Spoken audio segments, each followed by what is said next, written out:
Welcome back to the Quiet as Kept podcast. I'm your host, Shawnti B. And today we're ending this month's series with a conversation that might make some people uncomfortable. Not because it's controversial, but it's true. Today's episode is called What Happens When You Ignore Yourself Too Long? And baby, some of y'all are gonna feel personally attacked because this episode is not about toxic people. It ain't about your ex. It's not about your family. It's not about your employer. It's about you. It's about what happens when you continuously abandon yourself while trying to keep everybody else comfortable. Let's talk about it. Okay, here is the uncomfortable truth. Most people don't lose themselves overnight. They lose themselves one compromise at a time, one ignored feeling at a time, one swallowed emotion at a time, one people-pleasing decision at a time, one I'm okay when they weren't okay at all, until one day they wake up and don't recognize themselves anymore.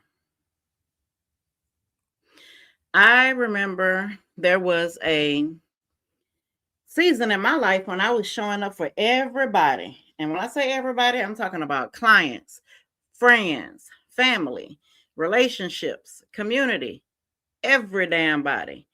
And from the outside, I looked successful. I looked strong. I looked productive. I looked like I had it all together. But baby, let me tell you, behind closed doors, your girl was exhausted. I was disconnected. I was numb. And to be honest, I didn't even know who I was anymore. And it wasn't because I was broken. It was because I had to spend so much time being what everybody else needed that I stopped asking myself what I needed. I stopped checking in with myself. I stopped listening to myself. And I definitely had stopped choosing myself. And I'm here to tell you that eventually that catches up with you. So I'm going to go through how self-abandonment happens because most people think self-abandonment looks dramatic and it actually doesn't. What self-abandonment looks like, it looks like saying yes when you want to say no, ignoring your exhaustion, minimizing your feelings, staying in situations that hurt you, accepting less than what you deserve, talking yourself out of your own needs, pretending things don't bother you, choosing everybody else's comfort over your own truth. And the scary part is, you could be doing this for years and not even realizing it. Now, I always have to throw in my research because I do research. I don't talk out the side of my neck. Research has consistently shown that chronic stress, emotional suppression, and people pleasing behaviors are associated with increased rates of anxiety, depression, burnout, and physical health concerns. When emotions are ignored rather than processed, they don't disappear, they accumulate. And many mental health professionals refer to emotional suppression as carrying emotional debt. Eventually, the bill comes due. Your body's going to start sending signals. Your mind's going to start sending signals. Your relationships start reflecting it. And because what wasn't addressed eventually gets expressed. Do y'all hear me? Now, some of us are angry, but not because of what people did. It's because of what we allowed. I know that hurt, but I got to be honest with y'all. Sometimes the resentment isn't just toward other people. Sometimes we're resentful because we betrayed ourselves. We ignored our intuition. We ignored the red flags. Hell, we ignored our own needs. We ignored our boundaries. And we knew better, but we kept going anyway. And that realization hurts. But that is also where healing begins because once you see it, you can change it if you choose to. I got to put that heavy emphasis on if you choose to, because a lot of us, we see it, know we can change it, but we don't want to because of fear. So let me spill my tea to y'all. One of the biggest lessons I've learned in my healing journey is nobody can abandon me the way that I abandoned myself.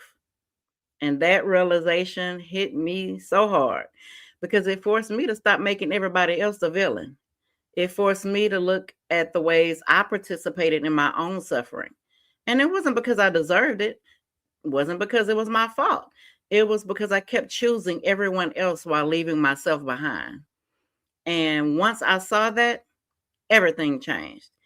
Because if I help create the pattern, I can also break the pattern. Did you hear that?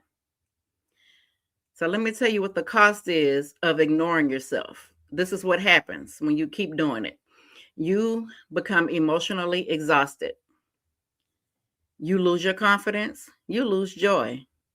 You become resentful. You feel disconnected. You lose clarity. And you stop trusting yourself. You become reactive instead of intentional. You wake up one day feeling like a stranger in your own damn life. And that's the part nobody talks about. The goal isn't just survival. The goal is to actually enjoy your life because we were not put on this earth to just survive. We were put here to enjoy our life, to thrive, and to be successful, whatever that looks like to your life, not to everybody else's. So the question I want to ask you that's going to change everything for you. Who are you when nobody needs anything from you? I want you to sit with that. Who are you when nobody needs anything from you? Who are you when you're not fixing, helping, rescuing, performing, proving, producing? Who are you? Because if your entire identity is built around what you do for other people, eventually you're going to feel empty. You were born to be more than useful. All right, get your journals and your pens. You know what time it is. Let's do the work. Number 1, when was the last time I truly checked in with myself?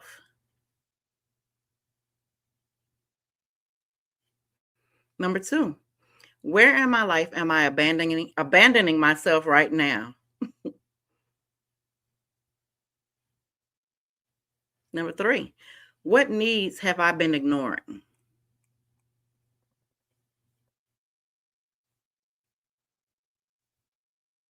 Number 4, who have I become while trying to make everyone else comfortable?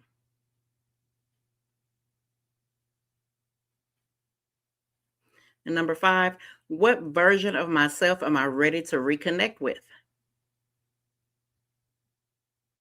Don't rush through these journal prompts. Take your time and think about them. And don't write what you think somebody wants to see because the only person seeing it is you. So be honest, be raw, be vulnerable, and answer the prompt. So this week, I want you to do 3 things. Number 1, I want you to check in with yourself daily.